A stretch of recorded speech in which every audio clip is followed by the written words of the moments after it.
30년을 함께한 남편이 어느 날 갑자기 무릎을 꿇고 울부짖으며 말했습니다. 여보, 미안해. 나 30년 동안 당신을 속여왔어.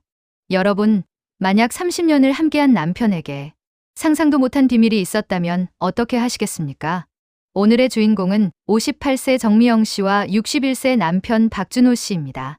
30년 결혼 생활, 두 자녀를 키우며 평범하게 살아온 부부였죠. 하지만 한 통의 전화가 이 모든 걸 무너뜨렸습니다. 미영 씨죠? 남편분 일로 연락드렸는데 과연 준호 씨가 30년 동안 숨겨온 비밀은 무엇이었을까요? 그리고 이 충격적인 진실을 알게 된 미영 씨는 어떤 선택을 했을까요? 지금부터 한 가정을 송두리째 뒤흔든 그날의 이야기를 들려드리겠습니다. 이점 배경 속에 행복했던 과거. 1993년 26세의 정미영 씨와 29세의 박준호 씨가 만났습니다. 준호 씨는 작은 회사에 다니는 성실한 직장인이었고 미영 씨는 은행에서 일하는 여직원이었어요. 그때 준호 씨는 정말 성실해 보였어요. 말수는 적었지만 진실된 사람 같았죠. 첫인상부터가 이 사람은 거짓말을 모르는 사람이구나 싶었어요. 2년 연애 끝에 결혼한 두 사람 신혼 시절은 행복했습니다. 미영아, 우리 꼭 행복하게 살자. 내가 평생 너만 바라보고 살게. 절대로 너를 실망시키지 않을 거야. 저도요. 여보, 우리 서로만 믿고 평생 함께해요. 무슨 일이 있어도 서로 솔직하게 살아요. 하지만 현실은 만만치 않았어요. 준호 씨의 월급만으로는 생활이 빠듯했거든요. 결혼 2년 후 첫째 아들 민수가 태어났고 3년 후에는 딸 지은이까지 생겼습니다. 아이들 키우면서 정말 힘들었어요. 돈도 부족하고 준호 씨 월급만으로는 아이들 분유값도 빠듯했거든요. 그래도 행복했어요. 가난해도 우리 가족이 함께라면. 미영 씨는 결국 직장을 그만두고 집에서 아이들을 돌봤어요. 그리고 생활비를 보태기 위해 집에서 할 수 있는 일들을 찾기 시작했습니다. 낮에는 아이들 돌보고 밤에는 봉제 일을 했어요. 새벽 2시, 3시까지 재봉틀 돌리는 소리가 이웃들한테 미안할 정도였죠. 그래도 견딜 수 있었어요. 준호 씨가 있었으니까. 미영 씨의 희생은 여기서 끝나지 않았어요. 시어머니가 치매에 걸리면서 7년 동안 간병까지 했거든요. 미영아, 고생한다. 우리 며느리가 없었으면 어떻게 살았을까? 괜찮아요. 어머님 가족이니까 당연한 일이에요. 준호 씨도 힘드실 텐데 제가 이 정도는 해야죠. 준호 씨는 그런 아내에게 늘 고마워했어요. 미영아, 정말 고맙다. 내가 능력이 부족해서 내가 이렇게 고생하는구나. 미안해. 정말 미안해. 무슨 소리예요? 우리가 함께하는 거잖아요. 여보가 밖에서 열심히 일하시는데 저도 제 몫을 해야죠. 우리는 한 팀이잖아요. 그렇게 20년이 흘렀습니다. 아이들은 무사히 대학에 진학했고 준호 씨도 회사에서 과장으로 승진했어요. 그때가 제일 행복했던 것 같아요. 아이들도 잘 크고 준호 씨도 승진하고 이제 좀 편해지는구나 싶었거든요. 드디어 우리도 보상받는 시간이 왔다고 생각했어요. 성우하지만 그 평온한 일상이 흔들리기 시작한 건 5년 전부터였습니다. 3점, 사건의 발단, 이상한 징조들. 준호 씨에게 미묘한 변화가 나타나기 시작했어요. 첫 번째 신호는 퇴근 시간이었습니다. 여보, 요즘 왜 이렇게 늦게 들어와요? 회사 일이 많아졌어요? 과장이 되시니까 책임이 늘어난 건가요? 그래. 요즘 프로젝트가 하나 있어서 야근이 좀 많아. 미안해. 저녁도 차려놨을 텐데. 처음에는 미영 씨도 의심하지 않았어요. 남편이 승진한 만큼 책임도 늘어났을 거라고 생각했거든요. 하지만 이상한 점들이 하나씩 늘어났습니다. 여보, 핸드폰이 계속 울리는데 받지 않아요? 회사에서 거는 건가요? 아, 광고 전화일 거야. 요즘 그런 게 많잖아. 신경 쓰지 마. 준호 씨는 전화가 오면 항상 다른 방으로 가서 받았어요. 여보세요? 아, 네, 알겠습니다. 내일 얘기하죠. 미영 씨는 이상했지만 남편을 의심하고 싶지 않았어요. 설마 우리 준호 씨가 나를 속일까? 30년을 함께 살았는데 그런 사람이 아닌데. 하지만 의심은 점점 퍼져갔습니다. 어느 날 준호 씨의 정장 주머니에서 이상한 영수증을 발견한 거예요. 이게 뭐지? 호텔 영수증, 신라호텔 커피숍. 고급 호텔 커피숍 영수증이었는데 2인분이었어요. 그것도 평일 오후 시간에. 여보, 이 영수증 뭐예요? 신라호텔 커피숍인데 2인분이네요. 그거. 회사 사람들이랑 미팅했어. 거래처 사람들이랑 중요한 계약건이라서 좋은 곳에서 만났어. 그런데 2인분인데요. 회사 사람들이랑 만났으면 더 많이 나와야 하는 거 아니에요. 커피 2잔 마셨나 보네. 기억이 잘 안 나. 별거 아니야. 준호 씨의 대답은 어색했어요. 하지만 미영 씨는 더 이상 묻지 않았습니다. 그런데 며칠 후에 또 다른 일이 벌어졌어요. 여보, 서랍에서 이상한 서류가 뭐예요? 대출 상담 신청서. 미영 씨가 우연히 찾은 서류는 은행 대출 관련 문서였어요. 그거. 회사에서 필요해서 알아본 거야. 업무상 필요한 자료고. 대출요? 우리가 대출 받을 일이 있어요. 집도 있고 큰 돈 쓸 일도 없는데. 아직 확정된 건 아니고 그냥 알아본 거야. 나중에 집 리모델링 할 때 미리 알아보는 거지. 하지만 미영 씨는 뭔가 이상하다는 느낌을 지울 수 없었어요.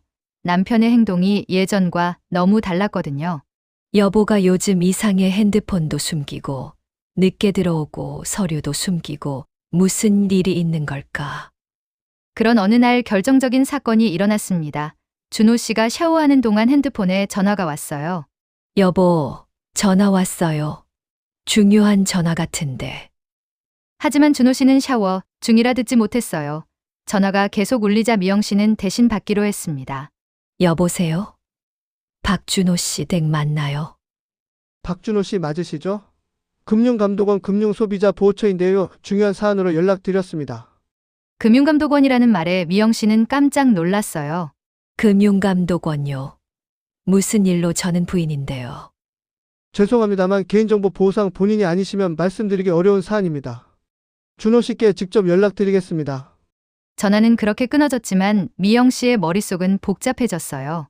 금융감독원에서 왜 우리 준호 씨한테 전화를? 금융감독원이면 뭔가 문제가 있다는 건가? 무슨 일이 있는 건가? 사점, 갈등 고조, 의심의 증폭. 그날 밤 미영 씨는 준호 씨에게 물어봤어요. 여보, 아까 금융감독원에서 전화 왔는데 무슨 일이에요? 중요한 사안이라고 하던데. 금융감독원? 무슨 금융감독원? 우리가 금융감독원이랑 무슨 일이 있겠어? 분명히 금융감독원 금융소비자보호처라고 했는데요. 개인정보 때문에 당신한테 직접 연락하겠다고. 그거. 아마 스팸 전화일 거야. 요즘 그런 사기 전화 엄청 많잖아. 금융감독원 사칭하는 거 말이야. 하지만 미영 씨는 뭔가 이상하다는 생각이 들었어요. 사기 전화치고는 너무 공식적이고 구체적이었거든요. 그래도 확인해 보시는 게 좋을 것 같은데요. 혹시 모르잖아요. 괜찮아. 진짜 필요한 거면 다시 연락 올 거야. 신경 쓰지 마. 다음날 미영 씨는 친구 은주와 만났어요. 미영아, 얼굴이 안 좋네. 무슨 일 있어? 요즘 고민이 많아 보여. 은주야, 너라면 남편한테 이상한 점이 보이면 어떻게 할래? 혹시 뭔가 숨기는 게 있다면? 이상한 점. 무슨 이상한 점? 준호 씨가? 미영 씨는 그동안 있었던 일들을 은주에게 털어놓았어요. 늦은 퇴근, 숨기는 전화 통화, 호텔 영수증, 대출 서류, 그리고 금융감독원 전화까지.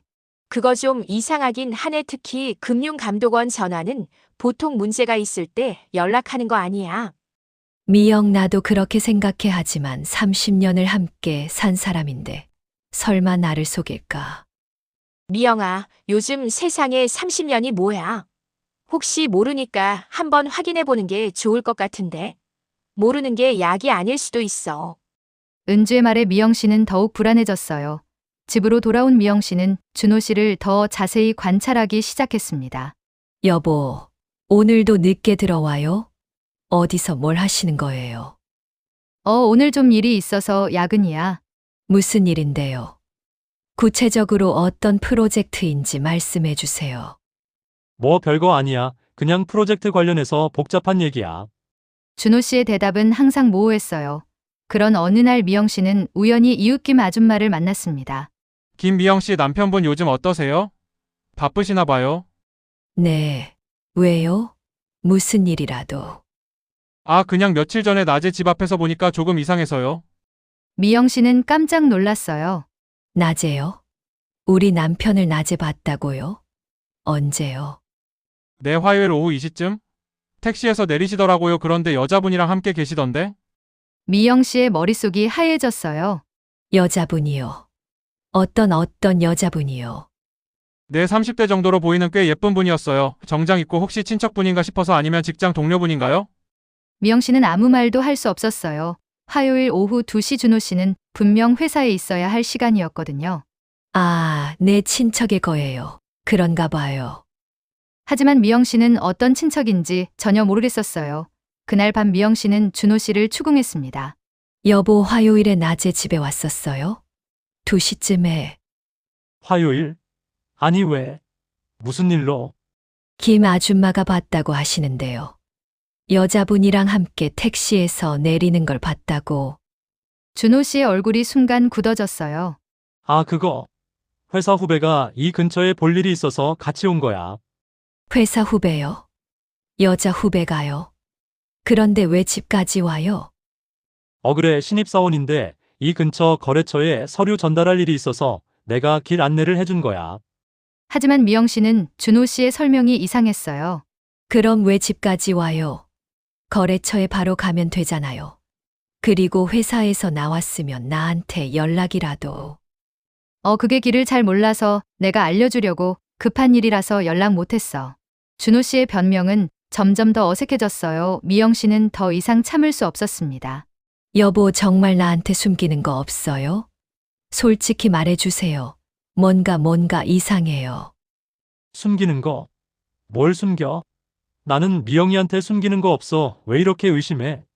미영, 그럼 요즘 왜 이렇게 이상해요? 전화도 숨기고 늦게 들어오고 낮에 다른 여자랑 다니고.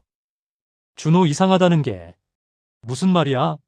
나는 평소와 똑같은데 너무 예민하게 생각하는 거 아니야? 준호 씨는 끝까지 부인했어요. 하지만 미영 씨의 의심은 더욱 커져만 갔습니다. 그런데 일주일 후 결정적인 사건이 일어났어요. 5점 결정적 발견. 미영 씨가 은행에 갔을 때 충격적인 사실을 알게 된 거예요. 고객님 남편분 명의로 된 대출이 있으신데 확인해 보셨나요? 대출이요? 무슨 대출? 저희가 대출 받은 게 있나요? 3천만 원 신용대출이 작년 8월에 실행되었는데요. 정기적으로 이자 납부하고 계시고요. 미영 씨는 정말 깜짝 놀랐어요. 남편이 본인 모르게 3천만 원을 빌렸다니. 제가 전혀 모르는 대출인데요. 확인해 볼 수 있을까요? 자세한 내용을. 죄송하지만 본인이 아니시면 자세한 내용은 말씀드리기 어렵고요. 남편분께 직접 문의하시는 게. 집으로 돌아온 미영 씨는 머릿속이 복잡했어요. 3천만 원. 그 큰 돈을 왜 빌렸을까? 그리고 왜 나한테 말하지 않았을까? 도대체 뭘 위해서? 그날 밤 미영 씨는 준호 씨를 기다렸어요. 하지만 준호 씨는 평소보다 더 늦게 들어왔습니다. 미영아, 늦어서 미안해. 오늘은 정말 일이 많아서. 여보, 우리 얘기 좀 해요. 중요한 얘기가 있어요. 미영 씨의 목소리에는 진지함이 담겨 있었어요. 얘기? 무슨 얘기? 많이 피곤한데 내일 하면 안 될까? 안 돼요. 지금 당장 해야 할 얘기예요. 미영 씨의 단호한 목소리에 준호 씨도 앉을 수밖에 없었어요. 미영 씨는 더 이상 참을 수 없었어요. 미영, 여보, 오늘 은행에 갔는데 당신 명의로 3천만 원 대출이 있다고 하더라고요. 준호 씨의 얼굴이 순간 창백해졌어요. 대출? 무슨 대출? 모르는 척하지 마세요. 작년 8월에 실행된 3천만 원 신용대출이요. 매달 이자도 나가고 있다고 하던데요. 아, 그거는. 준호 씨는 말을 제대로 잇지 못했어요. 그거는 뭐예요? 왜 나한테 말하지 않고 그런 큰 돈을 빌렸어요? 도대체 뭘 위해서? 미영아, 그게 설명하기 좀 복잡해. 앉아서 차근차근 얘기하자. 복잡하다고요. 30년을 함께 산 부부인데 뭐가 그렇게 복잡해요? 3천만 원이 복잡한 돈이에요? 미영 씨의 목소리가 떨리기 시작했어요. 준호, 미영아, 진정하고 일단 앉아 얘기할게. 준호 씨는 깊은 한숨을 쉬었어요. 사실 나한테 좀 문제가 있어, 돈 문제가. 문제요? 무슨 문제? 혹시 도박이라도 했어요? 도박은 아니고 투자해서 실패했어. 미영 씨는 귀를 의심했어요. 투자요? 언제부터 투자를 했어요? 나한테 한 번도 말한 적 없는데. 5년 전부터 주식이랑 부동산에 조금씩 해봤는데 5년 전부터요? 나한테 한마디 상의도 없이 그동안 계속. 준호 씨는 고개를 숙였어요. 처음에는 용돈 정도로 시작했어. 성공하면 미영이한테 좋은 선물도 해주고 여행도 보내주고 싶었어. 그래서요. 결과가 어떻게 됐는데요? 5년 동안 해서? 처음에는 좀 잘 됐어. 몇백만 원 정도 벌었거든. 그래서 욕심이 났어. 더 큰 돈을 투자하면 더 많이 벌 수 있을 거라고 생각했어. 준호 씨의 고백이 계속 이어졌어요. 점점 큰 돈을 투자하게 됐어. 적금도 해약하고 보험도 해약하고 나중에는 퇴직금까지. 퇴직금요? 우리 퇴직금까지. 그럼 우리 노후 자금이. 미영아, 정말 미안해. 그때는 정말 잘 될 줄 알았어. 확실한 정보라고 했거든. 미영 씨는 믿을 수가 없었어요. 그래서 얼마나 잃었는데요? 도대체 얼마나? 전부 잃었어. 적금, 보험, 퇴직금 모든 게 사라졌어. 그리고 빚까지 생겼어. 준호 씨의 목소리가 점점 작아졌어요. 빚이요? 얼마나? 3천만 원 말고 또 있다는 거예요? 1억 5천만 원 정도, 개인 대출이랑 카드 대출까지 합치면. 미영 씨는 그 자리에 주저앉았어요. 1억 5천만 원이라고요? 그 큰 돈을 도대체 어떻게? 미영아, 정말 미안해. 나도 이렇게 될 줄 몰랐어. 원금만 회복하려고 했는데. 하지만 준호 씨의 고백은 여기서 끝나지 않았어요. 그리고 또 다른 문제가 하나 더 있어. 또 다른 문제요? 또 뭐가 있다는 거예요? 준호 씨는 더욱 힘들어했어요. 사실 회사에서도 문제가 생겼어. 회사에서요? 무슨 문제? 투자금을 마련하려다 보니까 회사 돈을 잠깐 빌렸어. 미영 씨는 정말 충격을 받았어요. 회사 돈을 빌렸다고요? 그럼 횡령이잖아요. 범죄잖아요. 미영아, 돌려놓으려고 했어. 정말로 투자가 성공하면 바로 돌려놓을 생각이었어. 얼마나 빌렸는데요? 5천만 원 정도. 미영 씨는 말이 나오지 않았어요. 남편이 30년 동안 이런 사람이었다니. 그래서 요즘 늦게 들어온 건 이 문제 때문이었어요? 금융감독원에서 전화 온 것도? 변호사도 만나고 해결 방법을 찾으려고 회사에서 문제 제기하기 전에. 성우 그때 미영 씨는 또 다른 의혹이 들었어요. 그럼 김 아줌마가 본 그 여자는? 화요일에 함께 택시에서 내린 그 여자는 뭐예요? 그건 설마 다른 여자가 있는 건 아니죠? 이 상황에서 다른 여자까지? 준호 씨는 더욱 고개를 숙였어요. 미영아, 정말 미안해. 정말 다른 여자가 있는 거예요? 사귀는 건 아니야. 그냥 돈 문제로 도움을 받고 있어. 미영 씨의 세상이 완전히 무너져 내렸어요. 도움이요? 무슨 도움? 여자한테 돈을 빌렸다는 거예요?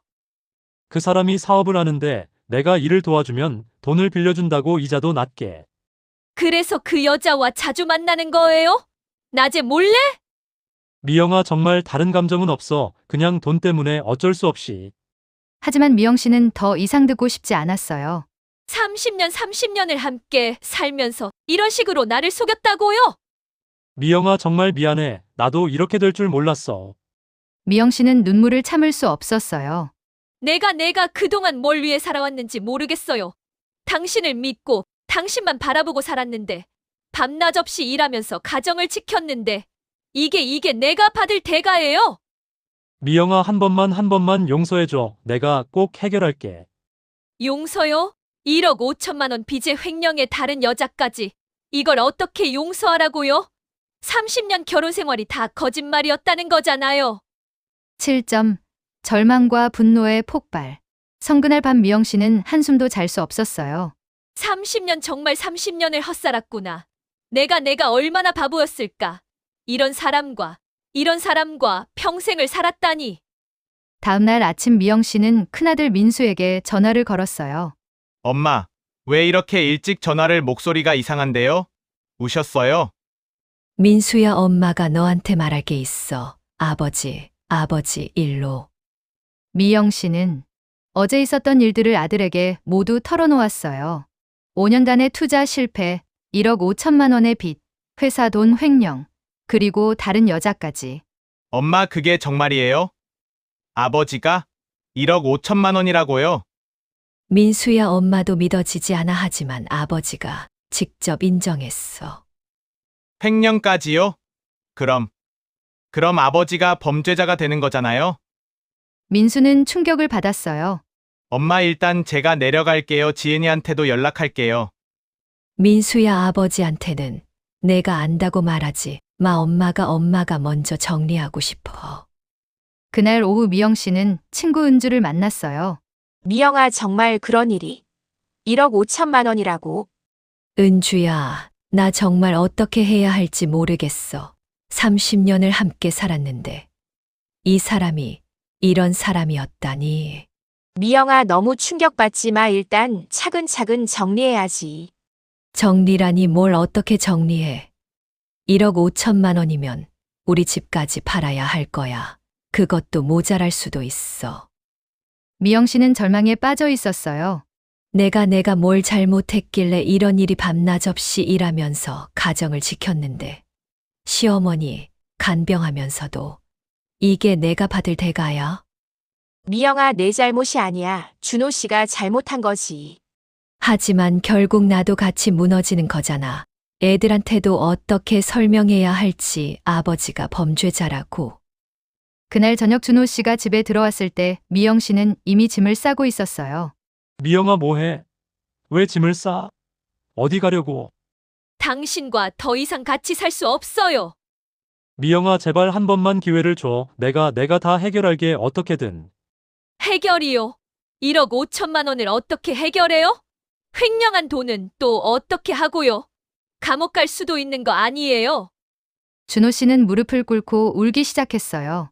미영아, 정말 미안해. 나 없으면 안 돼. 30년을 같이 살았잖아. 30년을 함께 살았기 때문에 더 용서할 수 없어요. 그 30년 동안 당신이 나를 얼마나 속여왔는지 생각하니까 정말 견딜 수가 없어요. 미영 씨의 눈에서 눈물이 쏟아졌어요. 나는 당신만 믿고 살았어요. 힘들 때도 어려울 때도 당신이 있으니까 견딜 수 있었는데 그런데 당신은 나를 이렇게 배신했어요. 미영아 나도 정말 힘들었어. 돈 때문에 너한테 걱정 끼치기 싫어서. 걱정 끼치기 싫어서요? 그래서 혼자 결정하고 혼자 빚을 지고 다른 여자까지 만난 거예요? 미영 씨의 분노가 폭발했어요. 당신이 정말 나를 사랑했다면 이런 일이 생겼을 때 나와 상의했어야죠. 혼자 해결하려고 하지 말고. 미영아 정말 미안해. 미안하다고 해서 지나간 30년이 되돌아와요? 당신에 대한 믿음이 다시 생겨요. 8점 가족의 파탄. 그때 큰아들 민수와 딸 지은이가 급하게 집에 왔어요. 아버지 정말 엄마 말이 사실이에요? 아빠 이게 무슨 일이에요? 1억 5천만 원이라니. 준호 씨는 자식들 앞에서도 고개를 들 수 없었어요. 민수야 지은아 아빠가 잘못했다. 1억 5천만 원이라고요? 아버지 어떻게 그런 큰 돈을 그것도 엄마 몰래? 아빠 정말 실망이에요. 엄마가 얼마나 고생했는데 시할머니 간병하면서도. 성우 자식들의 원망 섞인 목소리에 준호 씨는 더욱 무너졌어요. 미안하다 정말 미안하다. 하지만 미영 씨의 마음은 이미 굳어져 있었어요. 민수야, 지은아, 엄마는 혼자 살 거야. 엄마 그래도 아버지와 한 번 더 얘기해 보세요. 가족이잖아요. 더 이상 얘기할 게 없어. 30년 동안 나를 속인 사람이야. 엄마 저희는 어떻게 해요? 아버지가 정말 감옥에 가면? 너희들은 너희들대로 살아야지. 엄마는 이제 끝이야. 그날 밤 집안은 깊은 침묵에 잠겼어요. 당신도 알잖아요. 이 상황에서 우리가 어떻게 예전처럼 살 수 있겠어요? 미영아 시간이 좀 지나면. 시간이 지난다고 달라질 거라고 생각해요? 당신이 나를 속인 그 시간들이 없어질 거라고? 미영 씨의 목소리에는 깊은 상처와 분노가 담겨 있었어요. 9점 결말과 새로운 시작. 3개월 후 미영 씨는 정말로 준호 씨와 별거를 시작했어요. 작은 원룸을 얻어서 혼자 생활하기 시작한 거죠. 처음에는 정말 막막했어요. 30년 만에 혼자 사는 거니까 모든 게 낯설고 어색했죠. 준호 씨는 그동안 변호사를 통해 문제 해결을 위해 노력했어요. 회사와는 합의를 봤지만 횡령 전과자라는 낙인은 지울 수 없었고요. 미영아, 나 회사 그만뒀어. 그리고 집도 팔기로 했어. 집을 팔아요? 빚을 갚아야 하니까 집 팔면 어느 정도는 정리될 것 같아. 하지만 미영 씨는 더 이상 준호 씨의 문제에 관여하고 싶지 않았어요. 당신 알아서 하세요. 나는 이제 내 삶을 살 거예요. 6개월이 지나자 미영 씨에게도 변화가 생겼어요. 오랫동안 꿈꿔왔던 꽃집을 차린 거예요. 작은 가게지만 내 힘으로 하는 일이니까 뿌듯해요. 처음으로 온전히 제 것이라는 느낌이 들어요. 큰아들 민수와 딸 지은이는 처음에는 부모님의 별거를 반대했어요. 엄마 그래도 아버지가 많이 반성하고 계시는데 민수야, 엄마는 이제 용서할 마음이 없어. 30년 동안 쌓인 신뢰가 하루아침에 무너진 거야. 엄마 저희 때문에라도 한 번 더 생각해 보세요. 지은아, 너희들은 이미 다 컸어. 이제 엄마도 엄마 인생을 살 권리가 있잖니. 1년이 지난 지금 미영 씨는 홀로서기에 성공했어요. 처음에는 정말 힘들었어요. 하지만 지금은 오히려 마음이 편해요. 아무도 나를 속이지 않고 아무도 나를 배신하지 않으니까. 준호 씨는 지금도 미영 씨에게 용서를 구하고 있어요. 미영아, 나 정말 달라졌어. 술도 끊었고 도박도 안 하고 이제는 정말 성실하게 살고 있어. 당신이 달라지든 안 달라지든 저는 상관없어요. 저는 이제 제 삶을 살 거예요. 자식들은 아직도 부모님의 화해를 바라고 있지만 미영 씨의 마음은 돌아서지 않았어요. 애들은 나한테 아버지를 용서하라고 해요. 하지만 30년 동안 믿고 살았던 사람한테 배신당한 마음을 어떻게 쉽게 지울 수 있겠어요? 어느 날 준호 씨가 마지막으로 미영 씨를 찾아왔어요. 미영아, 마지막으로 한 번만 기회를 줘. 당신 아직도 모르겠어요? 기회는 30년 동안 충분히 있었어요. 그런데 당신이 그 기회들을 모두 버린 거예요. 미영아, 미영, 이제 정말 끝이에요. 서로 다른 길을 가요. 10점. 교훈과 마무리. 그렇습니다. 여러분, 사랑과 믿음은 오랜 시간에 걸쳐 쌓이지만 작은 거짓말 하나로도 무너질 수 있습니다. 미영 씨와 준호 씨의 이야기를 통해 우리는 무엇을 배울 수 있을까요? 첫째, 부부 사이에 비밀이 있어서는 안 됩니다. 아무리 선한 의도라도 상대방을 속이는 순간 관계는 흔들리기 시작합니다.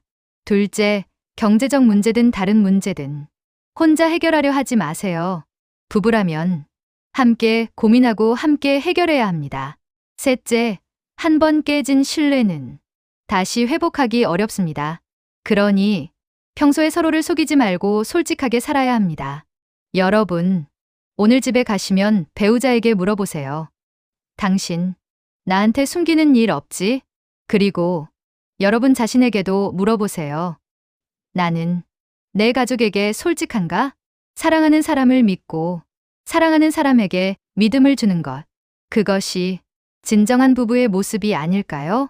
늦기 전에 지금이라도 서로에게 솔직해지시길 바랍니다. 구독과 좋아요는 큰 힘이 됩니다.